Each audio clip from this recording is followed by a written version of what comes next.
عارف ایک سادہ اور غریب گھرانے سے تعلق رکھنے والا نوجوان تھا، لیکن اس کے دل میں بڑے خواب تھے۔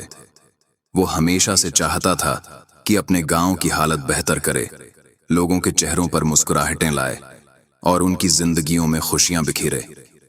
ایک دن اس نے گاؤں کے بزرگوں سے وادی راز کے بارے میں سنا، جہاں خزانے چھپے ہوئے تھے، لیکن وہاں جانے والا کوئی واپس نہیں آیا تھا۔ بزرگوں کی کہانیوں نے عارف کے دل میں ایک جذبہ بھر دیا، ایک ایسا جذبہ جو اسے چین سے نہیں بیٹھنے دیتا تھا۔ اس نے فیصلہ کیا کہ وہ وادی راز کے رازوں کو جانے گا، خواہ اس کے لیے کتنی ہی مشکلات کیوں نہ درپیش ہوں۔ اس نے اپنا تھوڑا بہت سامان باندھا، بزرگوں سے دعا لی اور اپنے سفر پر نکل پڑا۔ راستہ آسان نہیں تھا، گھنے جنگلات میں تاریکی چھائی ہوئی تھی، درختوں کی شاخیں اس طرح جھکی ہوئی تھیں جیسے وہ اسے روکنا چاہتی ہوں۔ ہوا میں ایک عجیب سی خاموشی تھی، جیسے ہر چیز اس کے قدم کا انتظار کر رہی ہو۔ اچانک اسے ایک ہلکی سی آواز سنائی دی، جیسے کوئی اسے پکار رہا ہو۔ وہ آواز کی طرف بڑھا تو اسے ایک چھوٹا سا پرندہ نظر آیا جس کے پر چمک رہے تھے۔ پرندے نے اس سے بات کی اور عارف کو احساس ہوا کہ یہ وادی راز کا محافظ ہے۔ پرندے نے اسے خبردار کیا کہ وہاں جانا خطرناک ہے، لیکن عارف کے دل کی خلوص نے پرندے کو یقین دلایا کہ اس کے ارادے صاف ہیں۔ پرندے نے اسے ایک خفیہ راستہ دکھایا اور عارف وادی میں داخل ہو گیا۔ وادی میں داخل ہوتے ہی عارف کو ایک عجیب سی توانائی محسوس ہوئی۔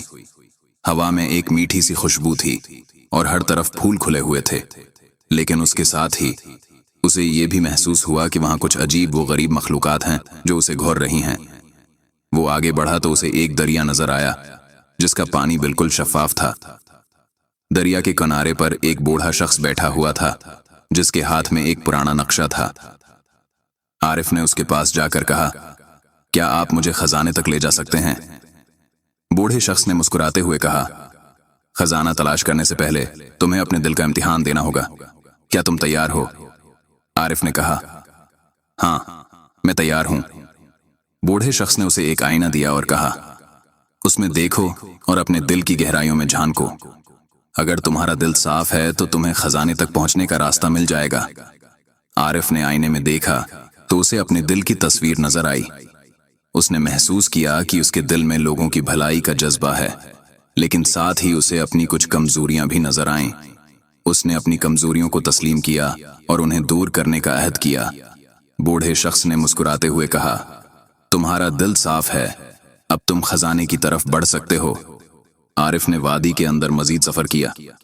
راستے میں اسے کئی آزمائشوں کا سامنا کرنا پڑا۔ کبھی وہ ایک تاریک غار میں پھنس گیا تو کبھی اسے ایک پہیلی حل کرنی پڑی، لیکن ہر بار اس نے اپنی عقل اور دل کی طاقت سے مشکلات پر قابو پا لیا۔ آخرکار وہ ایک بڑے دروازے تک پہنچا جس پر لکھا تھا، خزانہ یہاں ہے، لیکن اس تک صرف وہی پہنچ سکتا ہے جو اپنے دل کی آواز سنتا ہے۔ عارف نے دروازہ کھولا تو اس کے سامنے ایک ایسا منظر تھا جسے وہ کبھی بھول نہیں سکتا تھا۔ وہاں سونے اور جواہرات کے ڈھیر نہیں تھے، بلکہ ایک ایسا باغ تھا جہاں ہر طرف علم، محبت اور امن کی روشنی پھیلی ہوئی تھی۔ عارف نے سمجھ لیا کہ وادی راز کا اصل خزانہ مادی دولت نہیں تھی، بلکہ یہ علم، محبت اور امن تھا۔ اس نے وہاں سے کچھ بیج اور کتابیں لیں اور واپس اپنے گاؤں کی طرف لوٹ گیا۔ جب وہ گاؤں پہنچا تو اس نے بیج بوئے اور کتابیں لوگوں کو پڑھنے کے لیے دیں۔ وقت گزرنے کے ساتھ گاؤں کی حالت بہتر ہونے لگی۔ لوگوں کے دل میں امید کی کرن جاگ اٹھی اور وہ ایک دوسرے کے ساتھ محبت اور احترام سے رہنے لگے۔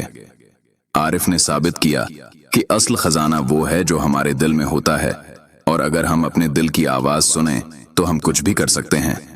اس کی کہانی گاؤں کے ہر بچے اور بڑے کے دل میں ایک امید کی چنگاری بنا گئی، اور وہ سب کے لیے ایک مثال بن گیا۔